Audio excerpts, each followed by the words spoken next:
तो दोस्तों daily GS इन 3 minute series के अंतर्गत आज हम लोग जानेंगे परिसीमन आयोग के बारे में। तो दोस्तों प्रश्न होगा कि परिसीमन आयोग के संबंध में निम्नलिखित कथनों पर विचार कीजिए। पहला कथन है, परिसीमन आयोग के आदेशों को किसी न्यायालय में चुनौती नहीं दी जा सकती है। दूसरा कथन है, परिसीमन आयोग के आदेश जब लोकसभा तथा राज्य विधानसभा के सम्मुख रखे जाते हैं तब उन आदेशों में कोई संशोधन नहीं किया जा सकता है। तो प्रश्न है कि उपर्युक्त कथनों में से कौन सा कथन सही है। आपका पहला विकल्प है केवल एक, दूसरा विकल्प है केवल दो, तीसरा विकल्प है एक और दो दोनों, या फिर कोई नहीं। तो दोस्तों यहाँ पर जो आपका सही आंसर है वो है ऑप्शन सी।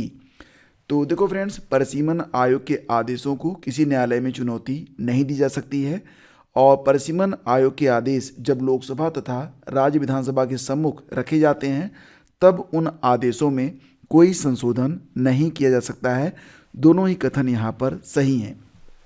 दोस्तों बात करेंगे परिसीमन आयोग क्या होता है। तो विधायी निकाय वाले या क्षेत्रीय निर्वाचन क्षेत्रों की जो सीमा होती है उसको तय करने की जो प्रक्रिया होती है उसी को कहते हैं परिसीमन।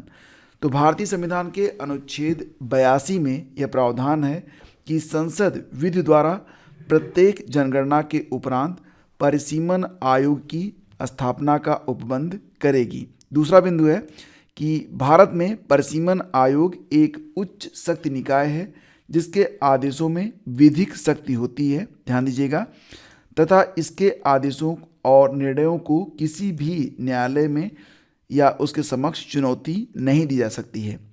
परिसीमन आयोग के आदेश जब लोकसभा तथा राज्य विधानसभा के सम्मुख रखे जाते हैं तब उन आदेशों में कोई संशोधन नहीं किया जा सकता है। तो फ्रेंड्स, अब सवाल ये उठता है कि परिसीमन आयोग अब तक कितनी बार गठित हो चुका है। तो ध्यान दीजिएगा कि परिसीमन आयोग अब तक 4 बार गठित हो चुका है। पहली बार 1952 में, दूसरी बार 1963 में, तीसरी बार 1972 में और चौथी बार 2002 में। तो 4 बार परिसीमन आयोग का गठन अब तक किया जा चुका है।